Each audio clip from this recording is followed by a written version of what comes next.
Hey everybody, we've got a very special video that we're filming today. Got the Pom with me. Pom, this was a great conversation we were having a few days ago.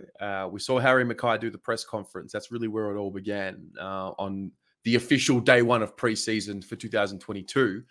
And it kind of got me thinking about looking at the journey of Harry and looking at, obviously he's entering his seventh season after being in the 2015 draft. And for a lot of that time, probably early on, the attention was on Charlie. Harry wasn't playing as much at the beginning. He was sort of, developing in a different way on a different path. I think 2021, we can all agree, was the year where it was like, okay, this guy's the real deal.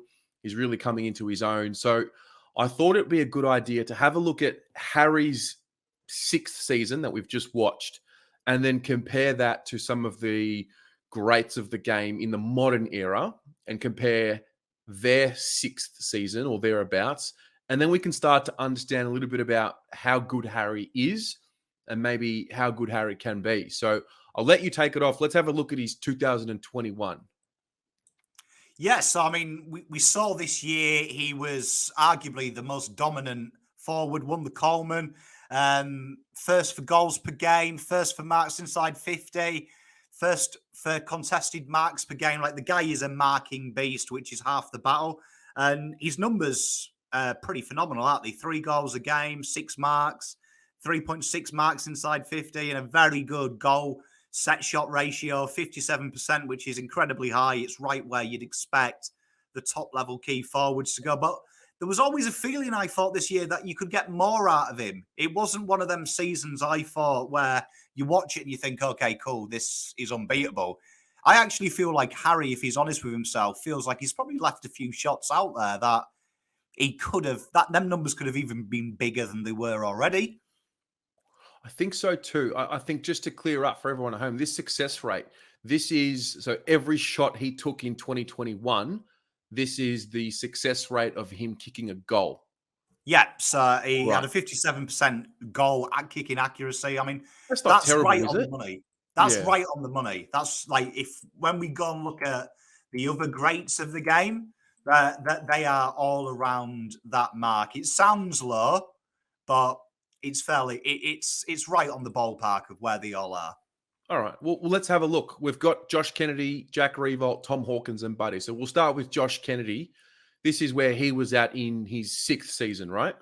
Yeah, so 2011, as you can see, numbers very similar. Less goals, similar marks, marks inside 50, very similar success rate.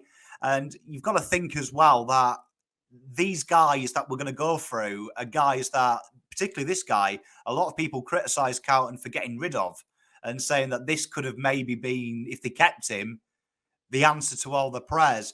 So you can see just how good Harry is at this stage, that already he's better than Josh Kennedy, who is regarded as one of the greats of the modern era.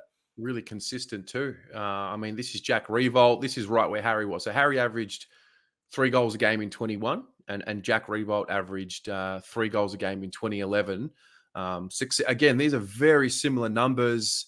The success rate, Harry was at 57, Jack here was at 59, and he's considered a very straight kick. There's almost like an anecdotal perception that Harry's not efficient goal kicker, but the reality is, I think because people don't or haven't accustomed to the snap around the body, he actually has some decent success with it, doesn't he? It's different.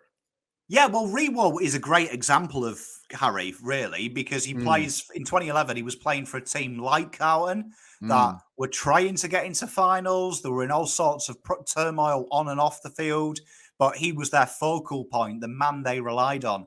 So we've seen how good Rewalt's career has been since they've got better as well. You look at 2017, he probably wasn't the superstar of that team, but the players around him made him do his work. So very exciting proposition if he can have a Rewalt career. Yeah, and we've got Tom Hawkins up here as well. He had a really solid year in 2012, and I think that the final one here is Buddy. So Buddy's. I wouldn't say Harry is the Buddy prototype, but the left footer. I think Buddy at this point as well, he was a little unorthodox in his approach, in the sense that he had that real natural arc in his set shot routine. Obviously, Buddy is one of the greatest forwards that we've seen almost ever. So this is Buddy in his sixth season. 2011 had a phenomenal year. I still remember that prelim final that year. 3.7 goals, success rate a little less than what Harry's was in 2021. But when you put all of this together, and we're finally at a point in Harry's career, and a lot of these guys where we have some context. It's not like, oh, they're in their third year or fourth year, we need a little bit more time.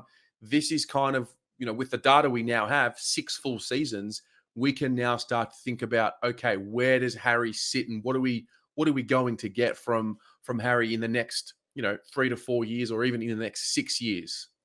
Yeah, well, I mean, it's interesting to note as well that although they're the same age when these points are taken, at the same age in their career, Buddy had played a hell of a lot more games as well. Hell of a lot more games. So it's really interesting to note that although they've been in the system the same amount of time, Buddy really is 2 years ahead of him.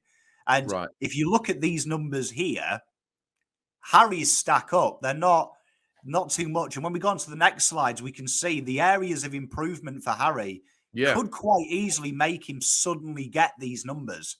So what are let's have a look at them. What are, if we had to pinpoint, the most important areas of improvement? There's a lot of things that you can work on, but what is it for Harry that can take him to that next level?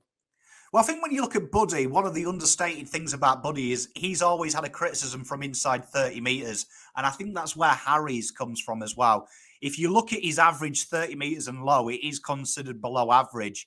And he leaves a lot out there. And maybe that's something that I actually think with him running around his set shot, you actually saw towards the back end of the year that improve. And I know that came under a lot of criticism, but you look at Buddy, that's something Buddy added to his game around the 2010 mark of running around the mark and kicking from a shorter angle because he felt more comfortable. And I think this is an area here when we're talking about leaving things out there. If he got this to AFL average, could have been quite easily 3.6, 3.7 goals a game, which would have suddenly seen them numbers escalate. Yeah. So we're looking at, 70-ish goals at that point. What's this top 8 average here? 56%. These are a real interesting fact. Now, when you look at Buddy's numbers, you look at Hawkins, you look at Rewalt, they genuinely dine out on the rest, not the top 8. And it's interesting that if you look at Harry against the rest, his kicking effectiveness goes way down. So you can see there, the top 8, he performs against the good sides. Against the rest, though, he doesn't take his opportunities. And when you go through Harry's numbers and you look at that, you think these are the games really that Harry should be looking at and thinking, you know what, I'm dining out on this opposition. And it's a team where he doesn't often dine out. Now, that's kind of his fault. It's also kind of Carlton's fault, because if you watch Carlton versus the weaker sides, we do seem to struggle against them. The sides we're meant to beat, we kind of limp. And then we play at Port, we'll step up. It's funny how the data backs that up. So against the best team, again, what we would classify as the big games, the important games, it's almost like when he focuses, because naturally when you're playing against the better teams, it brings out the best in you, I think. I don't have fact or data with that. But when you're coming up against these top sides, you've got to take your opportunity. So he almost seems to focus a bit more. Then when it comes to these other teams, it's not like he's less focused, but maybe because we're getting more opportunities, it's coming to him a little easier than what it would against a better defensive scheme. But this is fascinating, because if you can clean this up, get a couple of bags of 8 against these lesser sides, we're talking about a guy that can genuinely go to that Josh Kennedy, Rewalt, Hawkins, Buddy level and kick 70, maybe even 80, 85 goals, right? Yeah, spot on. I mean, if you look at someone like, say, Buddy, he traditionally dines out on your Gold Coasts, your weaker sides. Yeah, he beats them up, which you'd expect to do, because these guys are like the heavyweights. You're expecting your heavyweights to beat up on the lesser opposition and make a statement. But Harry traditionally is very efficient and very prudent when he needs to be. It's more when it gets a little bit easier. Like a great example would be the Fremantle game this year, where he had 13 shots at goal. He kicked 7 goals. But you go back and watch that footage when I was doing this video, The 6 he missed are unthinkable. Yeah. Like actually unthinkable. And you're thinking that could have been 13 goals. And then you think the like knock-on effect of 13 goals.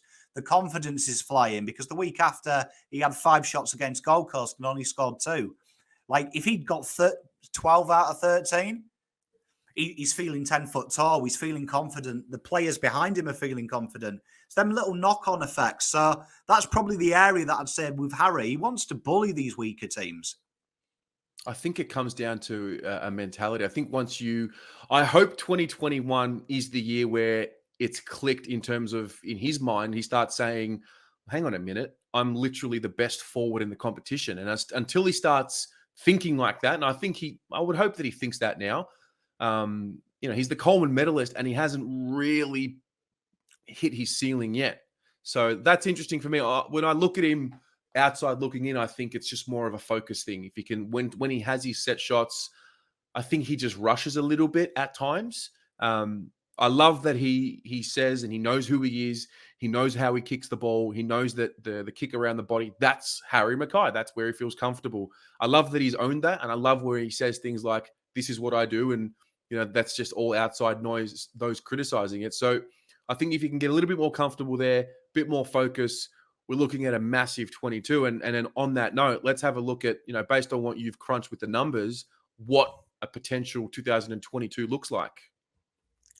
Well, it looks scary. It looks scary, doesn't it? So, like, you look at we've taken the next 2 years because we think he'll take peak about the 2023 mark. But potentially, given the rate of what he's done and based on the other players, this is what he could be looking forward to. So we could be seeing in excess of 3.6 goals a game, which is scary. Mate, it's happy times, isn't it? It's scary. And I think if you look at players like Buddy, particularly that year where he got 88, you look that one of the big things from that was he was the only goal kicker. But you look at the years where he's been really damaging, your 12s, your 13s, the players got better around him, took pressure off him, which then allowed him to find more space and not be under the pressure where Buddy in that kind of 88, it's kind of like a flawed year, I think, when you look at them goals that year, because if he didn't do it, no one else was going to. Harry, I think, will flourish when you're getting 30, 40, 50 from Kerno, when you're getting 30 from Durden. And I think by that stage, 2023, this guy will be literally like the Fev, the guy that can turn the game, get the boys up and about, and kick in important goals.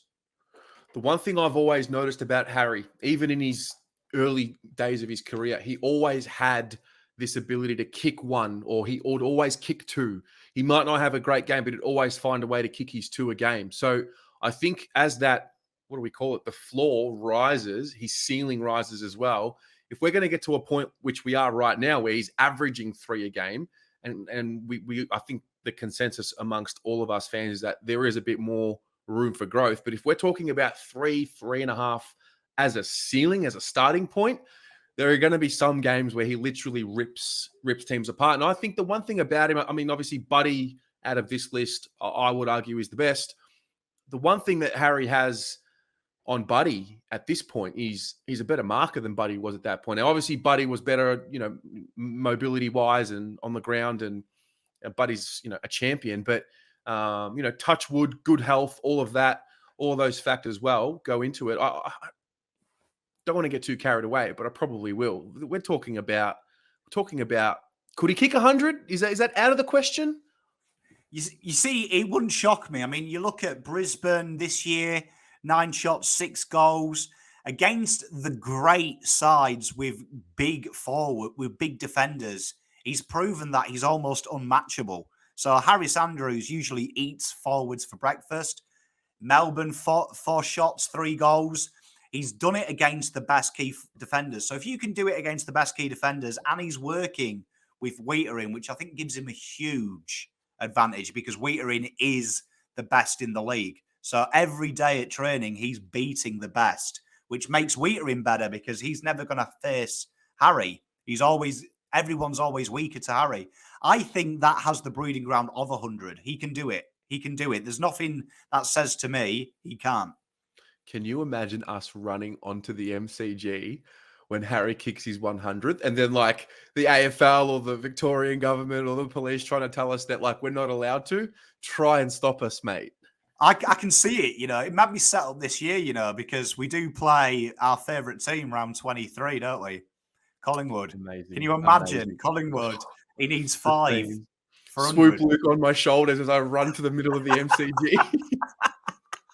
So it's set up for him, isn't it? It's written in the stars. If he's going to do it this year, because you'll get to do it against Collingwood. Yeah. All right. Look, this has been great. You guys at home, leave a comment down below. Give us your observations of Harry's journey from, when he was drafted to now, and how you've seen his development, and how you see his ceiling growing. If you think he's already reached his ceiling, let us know. If you think he's got more to grow, let us know where you see he can maybe add 5, 6, 7, 8, even 10, 11 goals in 2022. We'll chat about it some more in the comments, and we'll go from there.